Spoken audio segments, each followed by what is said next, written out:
இன்றுதான் என் லட்சிய பயணம் துவங்குகிறது. இதுவரை நான் மனிதனுக்கு மருத்துவம் பார்த்தேன். இனி என் தாயகத்துக்கு மருத்துவம் பார்க்க போகிறேன்.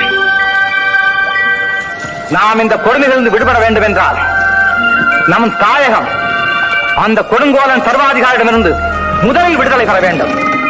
இனிமேல் உங்களுக்கும் இதுவே எண்ணம், இதுவே லட்சியம், இதுவே உயிர் மூச்சு நினைவிருக்கட்டும்.